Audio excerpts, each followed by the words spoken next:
അപ്പോൾ ഞങ്ങളുടെ പുതിയൊരു വീഡിയോയിലേക്ക് എല്ലാവർക്കും സ്വാഗതം. അപ്പോൾ ഇന്ന് ഞാൻ വന്നിട്ടുള്ളത് പലരുടെയും സംശയത്തിനുള്ള ഉത്തരവായിട്ടാണ്. അതായത് കാഴ്ച പരിമിതരായ ആളുകൾ എങ്ങനെയാണ് ഖുർആൻ ഓതുന്നത് എന്ന് നിങ്ങളെ കാണിക്കാനാണ് ഞാൻ വന്നത്. അപ്പോൾ ഞങ്ങളുടെ ഖുർആൻ ഞാൻ നിങ്ങൾക്ക് വേണ്ടി പരിചയപ്പെടുത്താം. അപ്പോൾ ഇതാണ് ഞങ്ങളുടെ ഖുർആൻ. ഇതെന്ന് പറയുന്നത് എന്താ പറയുക, സാധാരണ ഖുർആനിൽ 114 സൂറത്തുണ്ട്. അപ്പോൾ 30 ജുസുവിൽ ഒറ്റ ഖുർആനായിട്ട് നമുക്ക് കിട്ടും.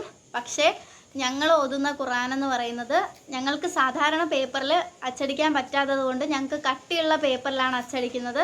അപ്പോൾ ഈ 114 സൂറത്ത് വരുമ്പോഴത്തേക്കും ഖുർആൻ ഒത്തിരി വെയിറ്റ് ആവും. അതുകൊണ്ട് ഞങ്ങളുടെ ഖുർആൻ അച്ചടിച്ചേക്കുന്നത് 6 പാർട്ടുകളിലായിട്ടാണ്.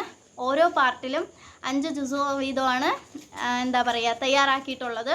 അപ്പോൾ എൻ്റെ കയ്യിലുള്ളത് ജുസു ഒന്നുമല്ല, എൻ്റെ കയ്യിലുള്ളത് ഏതൊക്കെ സൂറത്തുകൾ അടങ്ങിയിട്ടുള്ള ഖുർആനാണെന്ന് ഞാൻ നിങ്ങളെ ജസ്റ്റ് വായിച്ച് കേൾപ്പിക്കാം.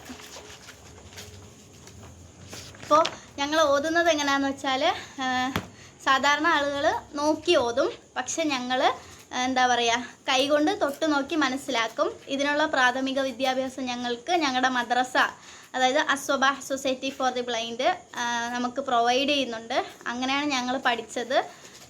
ഇപ്പോൾ 1.5 വർഷം കൊണ്ട് ഞാൻ അവിടുത്തെ വിദ്യാർത്ഥിനിയാണ്. അപ്പോൾ നമുക്ക് എന്തായാലും ഖുർആനിൽ ഏതൊക്കെ സൂറത്തുകളാണുള്ളതെന്ന് നോക്കാം. സൂറത്തുൽ കഹ്ഫ് ഉണ്ട്, സൂറത്തുൽ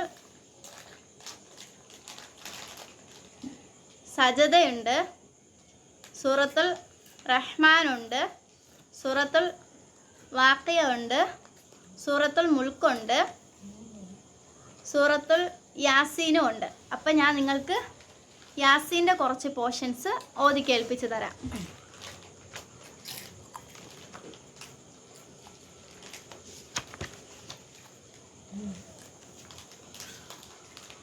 ബിസ്മില്ലാഹിർ റഹ്മാനിർ റഹീം.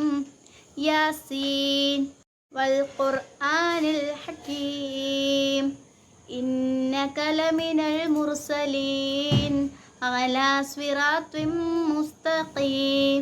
തൻസീലൽ അസീസിർ റഹീം. ലിതുൻദിറ ഖൗമൻ മാ ഉൻദിറ ആബാഉഹും ഫഹും ഗാഫിലൂൻ. لقد حق القول على أكثرهم فهم لا يؤمنون. إنا جعلنا في أعناقهم أغلالا فهي إلى الأذقان فهم مقمحون. وجعلنا من بين أيديهم سدا ومن خلفهم سدا فأغشيناهم فهم لا يبصرون. അപ്പോൾ ഇങ്ങനെ നമ്മൾ സ്പർശിച്ചാണ് ഓതുന്നത്. അപ്പോൾ ഈ ലിപിനെ ബ്രെയിലി ലിപി എന്നാണ് പറയുന്നത്. ഇത് മലയാളത്തിലും ഇംഗ്ലീഷിലും ഹിന്ദിയിലും അറബിയിലും വേറെ ഏതെങ്കിലും ഭാഷകളിലുണ്ടോയെന്ന് അറിയത്തില്ല. എനിക്ക് ഇത്രയും ഭാഷകളെ അറിയാവൂ. അപ്പോൾ ഇങ്ങനെയൊക്കെ കിട്ടുന്നുണ്ട്.